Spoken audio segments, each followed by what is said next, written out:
à tout casser, je vais vous le dire, cette conférence aujourd'hui sera un classique de Donald J. Trump. Ce sera drôle, ce sera amusant. Il y a eu quelques coups de feu tirés ce soir, alors tout le monde doit faire attention. Ça va être très bien, j'ai hâte d'écouter. Oui, mes frères, cet attentat contre Donald Trump va encore beaucoup faire parler. Cette vidéo que vous venez de regarder est de Karoline Leavitt. Elle est conseillère de Donald Trump à la Maison Blanche, et elle était en train de donner une interview à Fox News. Et elle a dit que cette nuit-là, il allait y avoir des coups de feu, et qu'elle était très excitée de voir tout cela. Mais alors j'ai fait une recherche avec l'intelligence artificielle, j'ai demandé au chat EPT ce que cela signifiait, si cela avait vraiment du sens ou non. Et le chat a répondu « C'est vrai ». Elle parlait dans le sens où Donald Trump ferait des blagues, des attaques verbales et des provocations politiques. Parce que l'expression « shots fired » en anglais est aussi utilisée comme argot pour désigner des piques, des provocations, des attaques verbales. Est-ce que c'est vrai ou pas ? Je vais te laisser répondre dans les commentaires, ensuite tu donneras ton avis. Mais je veux parler de ce sujet, parce qu'il y a certaines choses intéressantes sur lesquelles on peut réfléchir, et surtout analyser. Selon la Bible, que pourrait-il se passer aujourd'hui sans qu'on le remarque ? Frère, une chose très intéressante, c'est qu'en moins de 2 ans, 3 personnes différentes, dans 3 endroits différents et de 3 manières différentes, ont essayé de mettre fin à la vie de Donald Trump, qui est le président des États-Unis. Et dans les 3 cas, ces personnes ont échoué. Dans ce dernier cas, lors du dîner des correspondants de la Maison Blanche, l'homme, soudainement, a commencé à tirer. La foule a paniqué.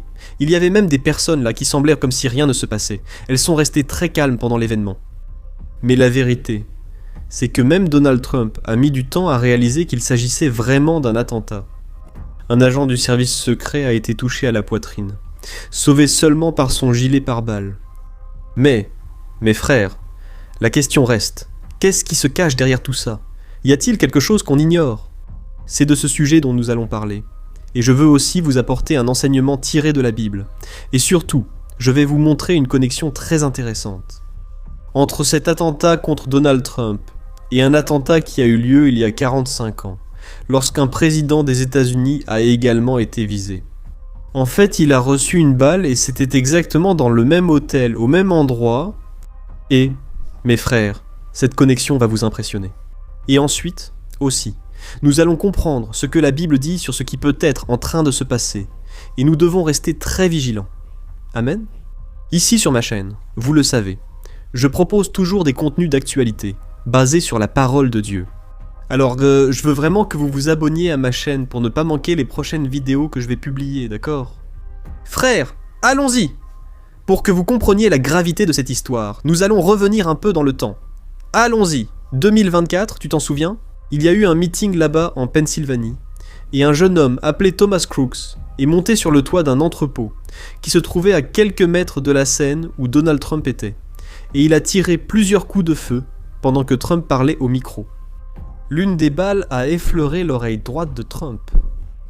C'était vraiment à 1 mm près, et si ça avait été 1 centimètre de plus sur le côté, le président, enfin, le candidat, aurait déjà, à ce moment-là, il serait déjà mort devant des millions de personnes qui regardaient cela en direct.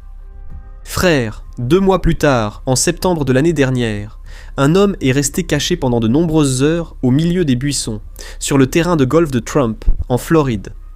Et personne ne s'en était rendu compte, sauf qu'un homme a remarqué qu'il y avait un fusil pointé exactement sur Trump pendant qu'il jouait. Et alors, un agent du Secret Service a réussi à apercevoir le bout du canon de l'arme avant qu'il ne tire. Et cet homme qui s'apprêtait à tirer s'appelait Ryan Roach, et il a été arrêté. Et aujourd'hui, il purge une peine de prison à perpétuité. Et maintenant, le 3e attentat a eu lieu. Le tireur est un homme de 31 ans qui venait de Californie. Malheureusement, la Californie est très libérale. Elle ne suit plus les valeurs chrétiennes, et on voit des atrocités, chacune pire que la précédente. Et cet homme a donc pris un train depuis Los Angeles, il est passé par Chicago, et il est arrivé à Washington un jour avant l'événement. Et donc, il s'est logé dans l'hôtel même où aurait lieu cette cérémonie. Puis il est entré dans la salle, il a avancé, il a passé les agents de sécurité, et il était armé d'un fusil à pompe, d'un pistolet et de plusieurs couteaux. Et là, je me demande, n'est-ce pas, comment ont-ils laissé cet homme entrer ainsi ? Mais ce qui surprend, mes frères, C'est ce que les enquêtes ont ensuite révélé. Cet homme, il est diplômé en ingénierie mécanique de Caltech, qui est l'une des universités les plus prestigieuses du monde entier. Il est important que vous le sachiez. Il a déjà été professeur dans le passé, et il travaille encore, enfin il travaillait, n'est-ce pas? Il développait des jeux vidéo. Autrement dit, ce n'est pas n'importe qui. C'est une personne instruite, une personne qui avait une certaine connaissance, n'est-ce pas? Ce n'était pas un de ces déséquilibrés, vous voyez? Ceux qu'on a l'habitude de voir tirer partout. Non. C'est un homme qui avait une formation supérieure, il avait une vie stable, il a tout planifié dans les moindres détails, il a même écrit une lettre à sa famille pour expliquer, n'est-ce pas? En leur faisant ses adieux, en montrant ses raisons de commettre cet attentat. Et aujourd'hui, Trump a commenté sur cet homme, en disant qu'ils ont découvert qu'il avait une profonde haine envers les chrétiens. Autrement dit, ce n'est pas seulement une haine politique, c'est une haine religieuse. C'est un homme qui déteste ceux qui marchent avec Jésus. Mais regarde un détail curieux. Cet hôtel où Donald Trump a été attaqué est l'hôtel Washington Hilton. C'est exactement le même hôtel où, en 1981, le président Ronald Reagan a été blessé par balle par un homme. Regardez comme c'est intéressant, mes frères. Des années séparent ces deux attentats, mais le décor est exactement le même. C'est la même entrée, le même couloir où le président est passé. C'est exactement le même endroit, mes frères. Et quand on commence à étudier le cas de Ronald Reagan, cet ancien président, on découvre ici une coïncidence incroyable. L'agent du Secret Service qui a sauvé la vie de Ronald Reagan ce jour-là s'appelait Jerry Père. Et quand Jerry avait seulement 9 ans. En 1939, son père l'a emmené au cinéma pour voir un film. Où Ronald Reagan, qui à l'époque n'était qu'un acteur, sans aucune intention d'entrer en politique, était un acteur inconnu. D'ailleurs, il jouait justement le rôle d'un agent secret des États-Unis.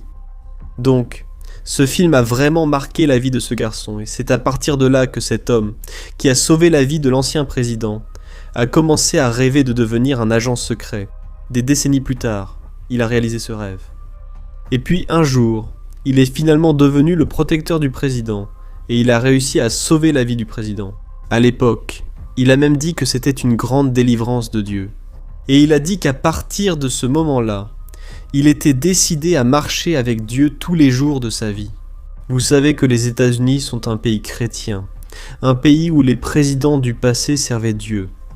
Et je veux en parler, dans un instant, pour que vous voyiez quel est le lien entre Donald Trump et quelque chose dont la Bible parle peut-être depuis longtemps. Mais cet homme qui a sauvé la vie de Ronald Reagan, il a remarqué qu'il y avait du sang dans la bouche du président. Alors il l'a mis, il l'a jeté dans la limousine et l'a emmené à l'hôpital. C'est ce qui a ainsi sauvé la vie de cet ancien président. Parce que si cela avait pris quelques minutes de plus, Ronald Reagan serait certainement mort. Peut-être que vous vous demandez, mais pasteur, pourquoi vous parlez de ça? Frère, la vérité, c'est que lorsqu'un président, quand quelqu'un comme ça, dans une fonction aussi élevée, échappe à une mort violente, que ce soit cette balle qui a failli traverser la tête de Trump, les gens sont vraiment très émus. Et le soutien sur les réseaux sociaux, les gens commencent à exalter, parfois même de façon exagérée, ces présidents, ces personnes, parce qu'ils comprennent que c'était un signe divin. C'était quelque chose de Dieu. Il n'y a pas d'explication. Et quand Trump a été blessé par balle l'année dernière, je me souviens que les pasteurs américains, n'est-ce pas? Les hommes les plus influents, ils ont compris qu'en réalité c'était la main de Dieu. C'est Dieu qui est intervenu. Et, à cause de cela, Trump serait comme un messie, un homme venu pour sauver l'Amérique. Alors, on a commencé à beaucoup mélanger cette question de la politique, ce qui, en fait, est quelque chose de très courant aux États-Unis, mais en liant le président à des prophéties de la Bible. Et je me souviens qu'à partir de ce moment-là, j'ai même fait une vidéo ici sur ma chaîne pour expliquer, n'est-ce pas, la connexion entre Trump et le roi Cyrus de l'Ancien Testament. Et, pour ceux qui ne le savent pas, Cyrus était un roi païen de Perse, au XVIe siècle avec des J.C., qui, selon la Bible, a été beaucoup utilisé par Dieu pour libérer les Juifs de la captivité à Babylone. Et puis, dans le livre d'Isaïe, chapitre 45, Cyrus est mentionné comme loin du Seigneur, Cyrus étant un homme qui ne connaissait pas Dieu, le Dieu d'Israël. Et, comme Trump a été le 45e président des États-Unis, certains dirigeants religieux ont fait le rapprochement, n'est-ce pas? Et ils ont commencé à dire que Trump serait le Cyrus moderne, un homme imparfait, qui n'a pas une vie correcte, une vie droite devant Dieu, mais que Dieu a permis, que Dieu a élevé pour un but spécifique dans ce pays. D'ailleurs, que le peuple juif croit beaucoup à cette vision de Cyrus, et ils ont même fabriqué une pièce de monnaie, n'est-ce pas? Ils ont même mis Trump dessus, comme s'il était le Cyrus moderne. Frère, cette idée qu'un président est en quelque sorte un sauveur, cela se produit partout, y compris ici au Brésil. En septembre 2018, nous le savons. L'ancien président Jair Bolsonaro a été poignardé à Juiz de Fora lors d'un meeting. Ce couteau a traversé une partie de son intestin. Il a failli mourir dans l'ambulance et jusqu'à aujourd'hui, il en subit les conséquences. On voit clairement que ce n'était pas une mise en scène. Il souffre vraiment depuis, avec de graves problèmes de santé. Mais à partir de ce moment-là, les chrétiens en général, la grande majorité, ont cru que Bolsonaro avait vraiment été oint par Dieu pour sauver le Brésil, n'est-ce pas? Et il a remporté l'élection cette année-là. Je me souviens. Personne ne parlait d'un autre nom que Bolsonaro. Donc je te raconte ça pour que tu comprennes qu'il y a un schéma, n'est-ce pas? Une crise survient dans la nation. Un homme échappe à la mort. Puis, soudainement, on commence à traiter cet homme comme s'il était un envoyé, un élu, quelqu'un venu pour résoudre tous les problèmes, ou du moins une grande partie des problèmes, n'est-ce pas? Dans ton pays, et pour Trump, dans le monde entier, non? Je ne dis pas, mes frères, que Dieu ne peut pas utiliser les gouvernants. D'ailleurs, la Bible dit très clairement que même le cœur du roi est entre les mains de Dieu. Dieu peut tout changer. Dieu peut toucher le cœur de ces personnes. D'ailleurs, la Bible montre très clairement que Dieu a élevé Joseph en Égypte et qu'il a élevé David. C'est clair que ces hommes avaient vraiment une vie avec Dieu, n'est-ce pas? Et ils ont eu un gouvernement qui a vraiment apporté la paix, qui a apporté la prospérité.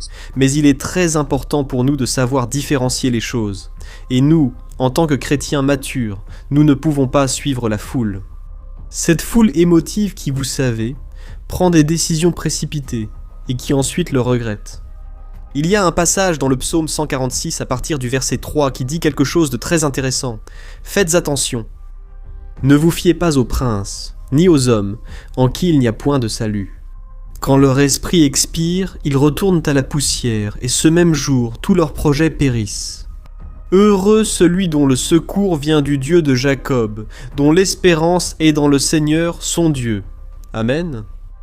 Frères, regardez comme c'est intéressant. La Bible ne dit pas ici que les princes, dans ce cas, sont de mauvaises personnes, que ces dirigeants sont des personnes maléfiques. Non, elle dit simplement, ces hommes, même s'ils font de bonnes choses, ils vont mourir, leurs plans mourront avec eux. C'est-à-dire que nous devons placer notre espérance en Dieu, notre Seigneur. Il est loin, Jésus est loin. Amen. D'ailleurs, dans le psaume 2, il est dit ceci. « Baisez les pieds du Fils, afin que sa colère ne s'abatte pas sur vous. Alors nous devons nous repentir de tous nos péchés. » Comprenez que seul Jésus peut avoir un gouvernement parfait, mes frères. D'ailleurs, le seul qui proposera un gouvernement parfait dans ce monde, c'est en réalité l'Antéchrist. Parce que l'Antéchrist viendra avec une proposition de paix, tentant de résoudre tous les problèmes du monde. Mais nous savons qu'après 3 ans et demi de gouvernement, il va se révéler comme l'anti-messie, l'Antéchrist. Et il va apporter un grand tourment sur toute la terre. Alors, je dois te laisser cette réflexion. Parce que je sais que beaucoup de gens finissent par idolâtrer les politiciens. Ils finissent par vénérer ces hommes avec la même révérence qui devrait être réservée à Jésus-Christ. Frère, malheureusement, beaucoup se perdent dans l'idolâtrie. Je sais, frère, que nous devons prendre position. Mais nous devons être très prudents. Parce que nous entrons dans une année électorale, frère. Ça va être sérieux, ça va chauffer. Et nous devons défendre les valeurs chrétiennes et dire aux gens, regardez, ce candidat-là, est-ce qu'il suit vraiment? Est-ce qu'il propose des valeurs qui sont conformes à la Bible? Sinon, je vous conseille de reconsidérer votre vote. Mais nous devons faire attention avant de mettre la main au feu pour quelqu'un, vous savez? Combien de personnes, parfois, prêchent une chose, tiennent un beau discours et ensuite nous déçoivent? Alors, faites très attention, car c'est le nom de Dieu qui est en jeu. C'est le nom de Jésus, et vous ne pouvez pas plaisanter avec les choses sacrées de Dieu. Amen. Je suis le pasteur Antonio Junior. Si vous avez aimé cette réflexion, ce message, n'oubliez pas de partager. Cliquez sur le bouton j'aime et abonnez-vous aussi à ma chaîne, car chaque jour je veux vous aider dans votre marche avec Dieu. Que Dieu vous bénisse. Je vous attends dans la prochaine vidéo, je vais en laisser ici à l'écran pour que vous ne la manquiez pas. Choisissez-en une. Que Dieu vous bénisse.